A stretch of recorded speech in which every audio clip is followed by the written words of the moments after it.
a 2, a 3. Oh, Metal Mike coming at you. You better believe it. Video number 5. Rockin' and rolling. What is the date today? January 12th, 2024. Unboxing, untubbing. Let's see what we got here. Hey now, bayonets right off the top. We got a bayonet here. No scabbard. It's got some pitting on it. Probably would clean up pretty decent, this one actually.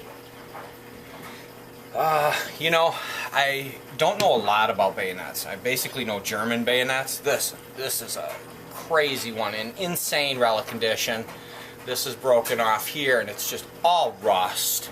It's huge though.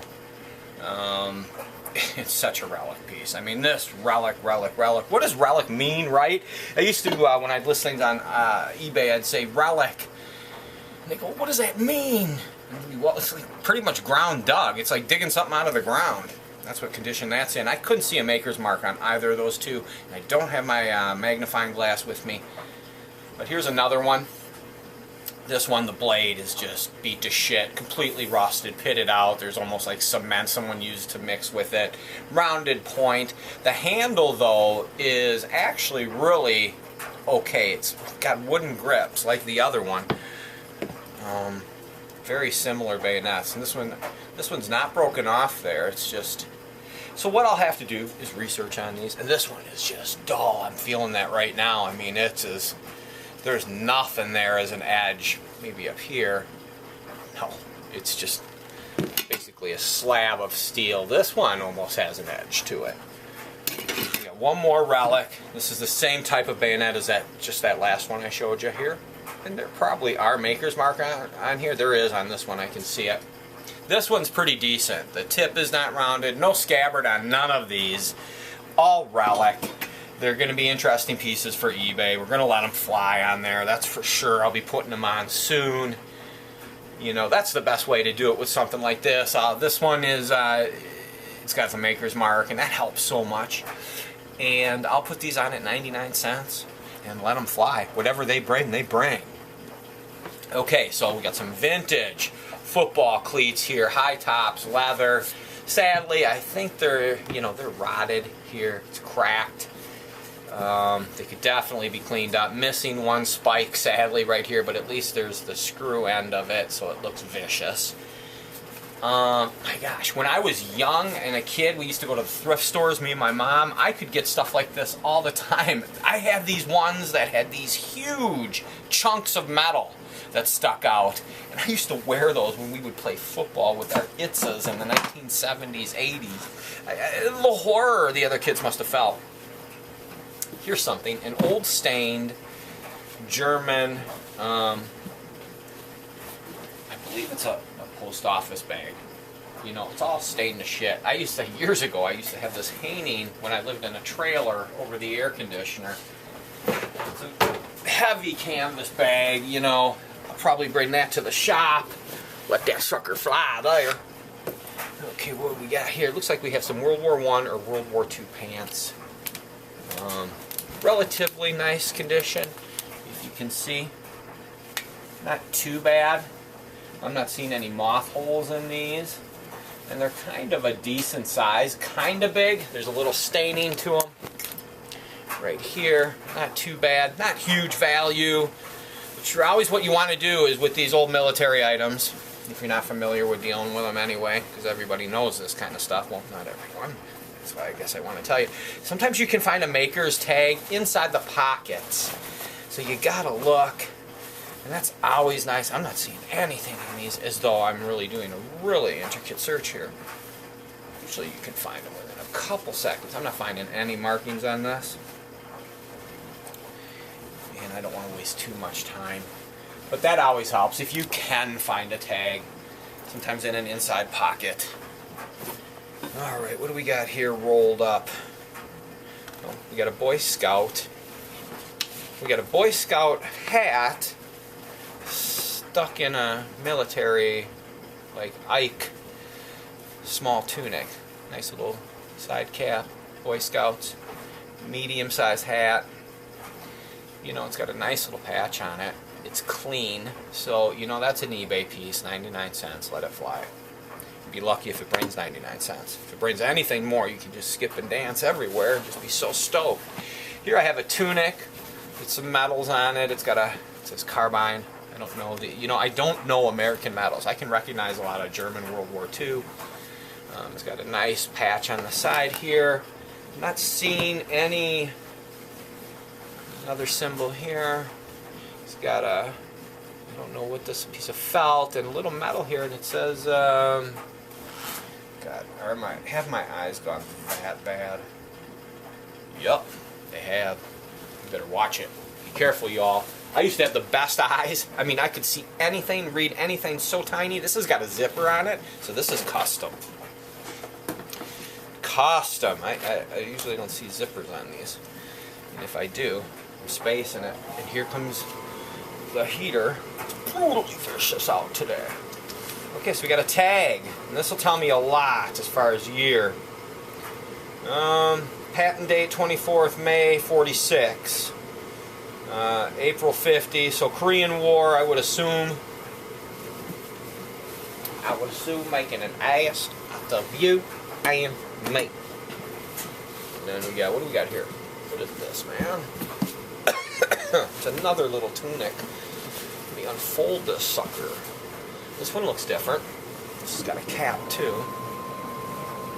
This one looks like it might even go with the tunic. It's got some great markings on it, so that's always nice, you know. Guys that collect this stuff, they love that. They can read this and tell you blah blah blah, where that's from. This one's got a nice you know, I've been out of collecting for so long, I'm forgetting what this is called. Bevo. It's just a woven, made almost out of steel, little metal. Let's see, maybe you guys can see that. I'm trying to angle it slowly. And patches. Nothing in the pockets. I always hope to find something in the pockets. I've never found much. Maybe a little matchbook or something. I don't see a maker on this, though I'm sure there could be a tag somewhere in there. So that's another fun eBay piece. And like I said, 99 cents I'll start this stuff. I won't play. I want it gone. Because look, this is taking up a whole tub. There's another one. This baby's clean. This doesn't have any patches on it or nothing. Little. Probably would fit me when I was like 17 or something. Just trying to see if I can find a tag real quick, and I found one. Let's see what this year is from. 1950. Patent date November 1st, 1950. 100% virgin wool. That's one more. Okay, and then at the bottom here, rounding it out, this tub, this will be a short one today. We got a Boy Scout tunic. It's got a belt. It's got a patch. What's this one say? It says recruiter. Columbia Heights, that's where I live, Minnesota.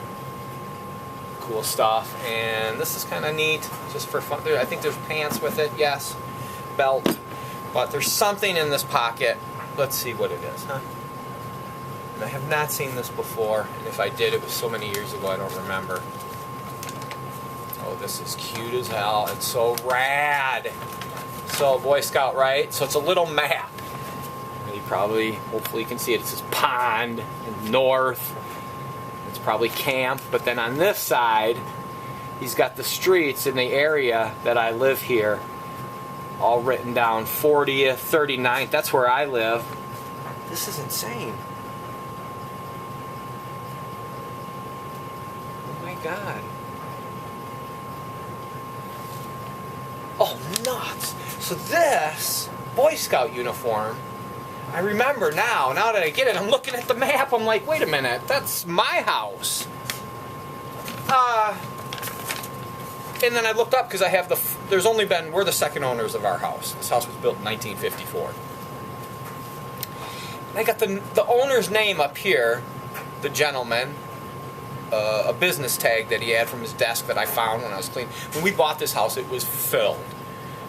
And I actually came to this house prior to buying it after looking at it through the realtor and met up with the owners at the time, the daughter and her husband, and I bought things from this house before we even put a bid in on the house, and hauled a van load out of here. And so this tunic is from the young boy in this house. That map where he had the streets on the one side, it said my house. I'm looking at it and I'm like, wait a minute, and then I look on the name written on it, matches the owner. Here you go. So hey, does that give it any value? No, but, and you know, I will let it go. Maybe I'll paint it. Just I don't know what I'll do. See, that's what's crazy in life when you're a collector, picker, junker. Some people are just decisive. It's all money, you know, just sell it, sell it, sell it. I have always collected the items over the years by things that I love. I've grabbed and held on to. And then once I knew and I had figured out how it works, that if I like it, somebody else does. And then, man, I was off and running. And that's when I really started, you know, like 2000, that's when I just started tubbing this shit. And like I said, I used to go out, like Sanford and Son, Lamont. I mean, if you don't ever watch that show, it's basically just about a junk man. Gets in the pickup truck and goes driving. So I used to joke and I always say, you know, that's who I kind of, but it was like that. I'd be in the pickup truck cruising the alleys. You know, there'd be an old woman sweeping her driveway and I'd stop and I'd go, hey, I would put my hard hat on. In those days, I'd wear no shirt. Tattoos showing, young, shaved head, no beard. I'd be like, I put my hard hat on though, go figure, just trying to show, and I'd have my work gloves. Like, I'm always looking for old junk, I haul stuff away, I'd give them my flyer. Next thing you know, the old senior woman would invite me into the home and she'd be like, and I would build relationships with these people where they would literally call me.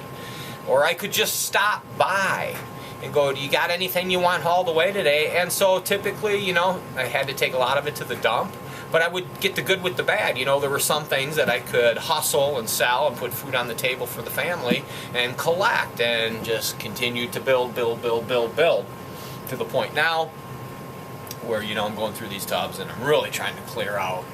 You know, I want to get it down to a beautiful system when I'm super old. So I'm old as heck right now. But, you know, you got to plan, you got to dream ahead, you got to think ahead, you got to work up that mountain. We all know that, right? Ain't teaching no one nothing new, but just preaching it. Keep picking, keep junking. Another day. Hey now, Metal Mike, junking and picking and trying to motivate. Making a video, hoping I'll pull something out and put it on eBay or bring it into the shop, because that's what I do. You know, I'll pluck a couple. I've got about 4 pieces out of the last 3 tubs I've done here. Great stuff for eBay. Great stuff. I even brought some into the shop this week. Brought a football helmet. Brought that little mailbox I showed you. Fun stuff. You can go and find my treasures at West St. Paul Antiques. You just walk in the door, you go, where's Metal Mike's booth? And just by saying that, where's his booth, you get 10% off all 3 floors. That's right. You tell them you've seen the video and Metal Mike said to tell them where's my booth. I got vinyl in there, military, oddities, taxidermy, antique toys, steel press toys, vinyl, if I haven't already said that, heavy metal, punk, R&B, funk, you know, good stuff, good stuff. And you can make an offer on an item in my booth. You already got the 10% off, but you're like, oh, Mike, I love this piece. It's just, the price sucks. I don't dig it. But, you know, I would pay. You go up to the counter, you tell the owners that to contact me. They will text me your offer, and we can definitely see if we can't make it happen, because my goal is not greed. It's about finding new homes for my items. So let's say, what, for the 5th time? Hey now, Metal Mike, right? Knock on wood. Let's keep chunking. Let's keep going. Junkyard dog, right? Hey now. Is that the 6th time?